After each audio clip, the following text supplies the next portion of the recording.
जी दोस्तों नमस्कार। आज का टॉपिक लेते हैं, आखिर क्यों हम लोगों की आदत बन गई है अपराधियों में अपना नायक खोजने की। बाहुबली आनंद मोहन को क्यों रिहा किया गया, इस सवाल का जवाब मुख्यमंत्री नीतीश कुमार और उप मुख्यमंत्री तेजस्वी यादव ही दे सकते हैं। लेकिन यह धारणा प्रबल है, यह धारणा बनती जा रही है कि वोट बैंक की ओछी और सस्ती राजनीति के कारण आनंद मोहन पर कृपा बरस गई। यह भी कहा जा रहा है कि महागठबंधन को एक राजपूत नेता की जरूरत थी। उसकी निगाह दलित आईएएस जी कृष्णैया की सजा में हत्या की सजा काट रहे आनंद मोहन पर गई और वह आजीवन आजीवन कारावास की सजा काट रहे थे, लेकिन उसे समय से पहले जेल से बाहर लाया गया। और हद देखिए कि उसको बाहर लाने के लिए जेल का मैनुअल नियमावली में संशोधन किया गया, कैबिनेट में पास किया गया। एक समय सुशासन बाबू की छवि रखते थे नीतीश कुमार जी, वैसे मुख्यमंत्री नीतीश कुमार ने इस फैसले का बचाव कर दिया। इसके अलावा जहां जनता दल यूनाइटेड और राजद के कई नेता आनंद मोहन की समय से पहले रिहाई को लेकर तर्क कुतर्क वितर्क पता नहीं क्या क्या देने में लगे हुए हैं, वहीं आनंद मोहन के समर्थक शेरे बिहार बताने में लगे हुए हैं। उनकी रिहाई से पहले उनके गृह जिले सहरसा में ऐसे ऐसे पोस्टर लगाए गए, हद तो तब हो गई कि सहरसा के आयुक्त कार्यालय के सामने लगा दिया गया शेरे बिहार। कुछ ने बेशर्मी की हद पार कर दिया, आनंद मोहन को बिहार का नेल्सन मंडेला बता दिया। खूब धूम धड़ाके के साथ नाच गान बैंड बाजा और मिठाई बांटा गया। कुछ स्वयंभू नेता राजपूत नेताओं ने दावा किया कि उनकी रिहाई से उनके समाज में, राजपूत समाज में खुशी की लहर दौड़ी हुई है। पता नहीं दावा कितना सही है कितना गलत है, लेकिन कुख्यात अपराधी और माफिया तत्वों में नायक खोजने का यह इकलौता उदाहरण नहीं है, इकलौता मामला नहीं है। ऐसे उदाहरणों की गिनती करना जरा कठिन है, जिसमें किसी अपराधी का उसकी जाति या संप्रदाय के लोग महिमा मंडन करने में शर्म संकोच नहीं करते। याद कीजिए, जब कुख्यात बदमाश विकास दुबे पुलिस मुठभेड़ में यूपी में मारा गया था, तब किस तरह कुछ स्वयंभू ब्राह्मण नेता न केवल गम में डूब गए थे, बल्कि यह कहने में जुट गए थे कि उत्तर प्रदेश में ब्राह्मणों के साथ अन्याय होने लगा है।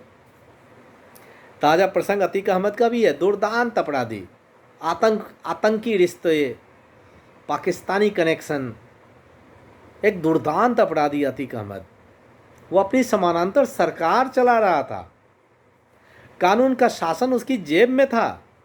वह इसलिए था क्योंकि समय समय पर राजनीतिक दलों ने उसे बड़ी बेशर्मी से संरक्षण दिया। प्रयागराज में उसके भाई अशरफ संग जिस तरह पुलिस की मौजूदगी में अतीक अहमद को भी मारा गया, उसका बचाव नहीं किया जा सकता, उसका बचाव नहीं किया जा सकता। लेकिन उसके मारे जाने के बाद जिस तरह से कई नेताओं ने आंसू बहाने की होड़ मची, उसकी अनदेखी भी नहीं की जा सकती है। पटना में जुमे की नमाज के बाद लोगों ने सारी लाज शर्म को त्याग दिया और अतीक अहमद अमर रहे के नारे लगाए। आखिर ये सब बिहार में ही क्यों होने लगा है? इसी तरह महाराष्ट्र के बीड़ में कुछ लोगों ने अतीक अहमद और अशरफ के समर्थन में पोस्टर लगाया और उन्हें शहीद बताया। अतीक अहमद के मारे जाने के पहले जब उमेश पाल की हत्या में शामिल उसका बेटा अशद और उसका एक शूटर झांसी में पुलिस मुठभेड़ में मारा गया, तो असुद्दीन ओवैसी समेत अन्य कई लोगों की प्रतिक्रिया आपने सुना होगा। यह सुनकर कांग्रेस नेता सलमान खुर्शीद का भाषण भी सुनिएगा, जो उन्होंने आजमगढ़ में दिया था कि जब मैंने बाटला हाउस में मारे गए लड़के का फोटो मैडम सोनिया जी को दिखाया तो उनकी आंखों से आंसू फूट पड़े और उन्होंने मुझे इस बारे में वजीर आदम प्रधानमंत्री मनमोहन सिंह को बताएं ये बात।